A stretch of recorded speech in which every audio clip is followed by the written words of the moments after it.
ഇതിലും സിമ്പിളായിട്ട് ഇത്ര അധികം ടേസ്റ്റിൽ വേറൊരു മുട്ടക്കറി എനിക്ക് പറഞ്ഞുതരാനില്ല കേട്ടോ. ഭയങ്കര ഈസിയാണ് ഉണ്ടാക്കാനായിട്ട്. അതുപോലെ കുറച്ച് ഇൻഗ്രീഡിയൻസ് മതി, നല്ല ടേസ്റ്റുമാണ്. അപ്പോൾ ഇത് ഉണ്ടാക്കാൻ വേണ്ടിയിട്ട് ഒരു കുക്കറിൻ്റെ അകത്തേക്ക് വെളിച്ചെണ്ണ ഒഴിച്ചിട്ട് പട്ട, ഗ്രാമ്പു, ഏലക്ക, പിന്നെ കുറച്ച് ചെറിയ ജീരകം, പിന്നെ നല്ല പോലെ കുഞ്ഞായിട്ട് അരിഞ്ഞിട്ടുള്ള ഉള്ളി, ഇതെല്ലാം കൂടെ ചേർത്ത് നന്നായിട്ടൊന്ന് വഴറ്റുക.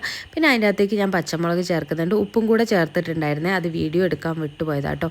അതും കൂടെ ചേർത്ത് വഴറ്റിയ ശേഷം അതിലേക്ക് മഞ്ഞൾപ്പൊടി, മുളക് പൊടി, പിന്നെ ഒരു സ്പൂൺ ചിക്കൻ മസാല, ഇതെല്ലാം കൂടെ ചേർത്ത് നന്നായിട്ട് ആ പൊടികളൊക്കെ ഒരു മണം മാറുന്നത് വരെ ഒന്ന് ഡ്രൈ ആവുന്ന പോലെ വഴറ്റിയെടുക്കാം.